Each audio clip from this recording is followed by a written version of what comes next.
घर में हर किसी का अपना एक रोल होता है। जैसे कोई घर का खाना बनाता है, कोई पढ़ाई करता है और दूसरा उसे पढ़ाई करने में या होमवर्क करने में मदद करता है। साथ ही साथ बाहर जाके काम करता है, यानी कि कोई जॉब करता है। तो हम कह सकते हैं कि फैमिली एक टीम की तरह है। हर कोई ना कोई काम करता है। लेकिन क्या आपने कभी नोटिस किया है कि फैमिली में सब लोग हो सकता है अलग अलग नज़र आएं, उनको अलग अलग चीज़ें पसंद हों और वो सोचते भी अलग तरीके से हों।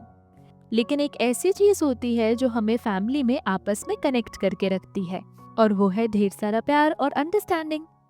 लेकिन क्या आप लोग जानते हैं कि आपके हाथों के अंदर एक ऐसी चीज़ है जो सिर्फ और सिर्फ आपकी है।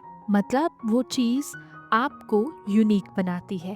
तो आज हम लोग जूनियर डिटेक्टिव्स बनेंगे और साइंस की मदद से इसी यूनिक चीज़ के बारे में जानने की कोशिश करेंगे। तो आज हमारा चैलेंज है फिंगरप्रिंट्स को कलेक्ट करना, और ये करने के लिए आपको चाहिए कुछ स्केच पेन्स और एक शीट ऑफ पेपर।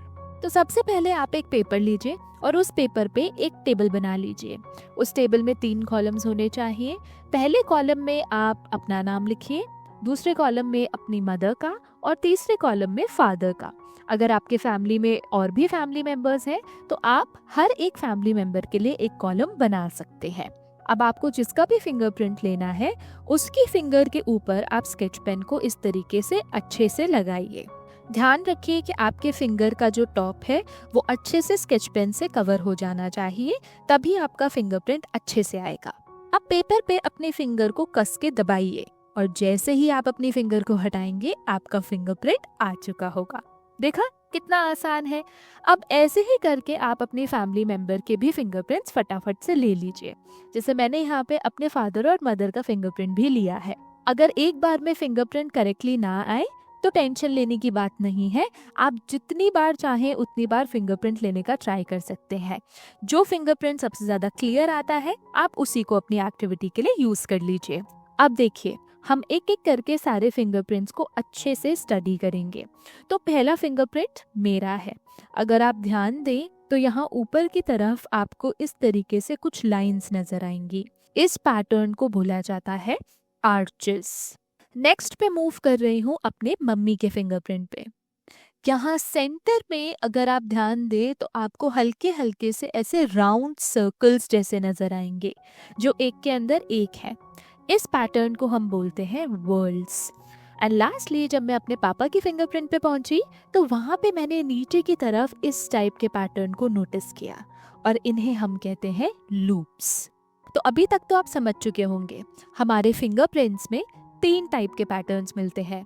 पहले है आर्चेस, उसके बाद है लूप्स और फिर फाइनली वर्ल्ड्स। जैसा कि आपको मैंने बताया हमारे फिंगरप्रिंट्स यूनिक हैं।